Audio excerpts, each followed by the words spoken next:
പ്രേക്ഷകർ വളരെയേറെ കാത്തിരിക്കുന്ന സിനിമയാണ് സൂപ്പർ സ്റ്റാർ രജനികാന്ത് നായകനായ കൂലി. ലോകേഷ് കനകരാജ് സംവിധാനം ചെയ്യുന്ന കൂലി ഓഗസ്റ്റ് 14-നാണ് റിലീസ് ചെയ്യുന്നത്. മറ്റൊരു ഇന്ത്യൻ ചിത്രത്തിനുമില്ലാത്തത്ര ഹൈപ്പാണ് കൂലിക്കുള്ളത്. സൂപ്പർ ഹിറ്റ് സംവിധായകൻ ലോകേഷ് കനകരാജും സൂപ്പർ സ്റ്റാർ രജനികാന്തും ഒന്നിക്കുന്നു എന്നത് തന്നെ ആരാധകർക്ക് വലിയ പ്രതീക്ഷയാണ് ഉണ്ടാക്കുന്നത്.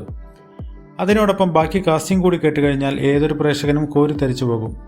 തമിഴ് സൂപ്പർ താരം Sathyaraj, Telugu super star Nagarjuna, Kannada super താരം ഉപേന്ദ്ര, ഇവരെ കൂടാതെ മലയാളത്തിൽ നിന്നും നമ്മുടെ സ്വന്തം സൗബിനും കൂലിയിലുണ്ട്.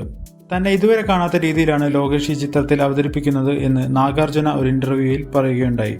എക്സ്റ്റൻഡഡ് ക്യാമിയോ റോളിൽ അമീർ ഖാനും കൂടി ചേരുമ്പോൾ കൂലി തിയേറ്ററുകൾ ഇളക്കിമറിക്കുമെന്ന് ഒരു സംശയവും വേണ്ട.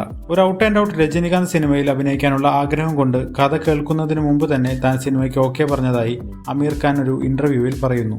ഫീമെയിൽ ലീഡ് ക്യാരക്ടറായി എത്തുന്നത് ശ്രുതി ഹാസനാണ്. തന്റെ സിനിമകളിൽ ഇതുവരെ കാണാത്ത രീതിയിലുള്ള ഒരു സ്ത്രീ കഥാപാത്രമാണ് ശ്രുതി അവതരിപ്പിക്കുന്നത് എന്ന് ലോകേഷ് കനകരാജ് ഒരു ഇന്റർവ്യൂവിൽ പറയുകയുണ്ടായി. കൂലി സിനിമയിലെ പുറത്തിറങ്ങിയ പാട്ടുകളും ട്രെയിലറും സോഷ്യൽ മീഡിയയിൽ ട്രെൻഡിംഗ് ആണ്. റോക്ക് സ്റ്റാർ അനിരുദ്ധ് രവിചന്ദ്രൻ സംഗീത സംവിധാനം നിർവഹിക്കുന്ന ചിത്രത്തിലെ മോണിക്ക എന്ന സോങ് ഇതിനോടകം പ്രേക്ഷകരുടെ ഫേവറേറ്റ് ലിസ്റ്റിൽ പ്രതിഷ്ഠിക്കപ്പെട്ടു കഴിഞ്ഞു. പൂജയും സൗബിനും തകർത്താടിയ പാട്ട് യൂട്യൂബിൽ 50 മില്യൺ വ്യൂസ് കടന്നു മുന്നേറുകയാണ്. കൂലിയിലെ തന്നെ പവർ ഹൗസ് സോങ്ങും ഹിറ്റ് ചാർട്ടിലുണ്ട്. ചിത്രത്തിന്റെ സിനിമാറ്റോഗ്രാഫി നിർവഹിക്കുന്നത് മലയാളിയായ പ്രശസ്ത സിനിമാറ്റോഗ്രാഫർ ഗിരീഷ് ഗംഗാധരനാണ്. ലോകേഷിന്റെ തന്നെ സൂപ്പർ ഹിറ്റ് ചിത്രം വിക്രമിലും അദ്ദേഹം തന്നെയായിരുന്നു സിനിമാറ്റോഗ്രാഫർ.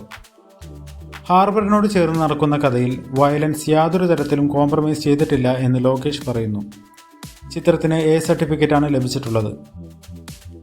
ഏത് തരത്തിലുള്ള വിഷ്വൽ മാജിക്കാണ് ലോകേഷ് കനകരാജ് ഒരുക്കി വച്ചിരിക്കുന്നത് എന്നറിയാൻ ഓഗസ്റ്റ് 14 വരെ കാക്കണം. സൺ പിക്ചേഴ്സിന്റെ ബാനറിൽ കലാനിധിമാരനാണ് ഈ സിനിമ നിർമ്മിച്ചിരിക്കുന്നത്. 400 കോടിയാണ് സിനിമയുടെ ബഡ്ജറ്റ് എന്ന് റിപ്പോർട്ടുകൾ സൂചിപ്പിക്കുന്നു. കൂലിയോടൊപ്പം ക്ലാഷ് റിലീസായി എത്തുന്നത് ബോളിവുഡ് സിനിമ വാർ 2 ആണ്. ഋതിക് റോഷനും ജൂനിയർ NTRും ഒരുമിച്ചെത്തുന്ന സിനിമയ്ക്കും നല്ല ഹൈപ്പുണ്ട്. ഓഗസ്റ്റ് 14-ന് നിങ്ങൾ ഏത് സിനിമയ്ക്കാണ് ബുക്ക് ചെയ്യാൻ പോകുന്നത്? കമൻറ്റിൽ അറിയിക്കൂ. ഇതുപോലുള്ള ഏറ്റവും പുതിയ സിനിമാ വിശേഷങ്ങൾക്കായി ഈ ചാനൽ സബ്സ്ക്രൈബ് ചെയ്യൂ.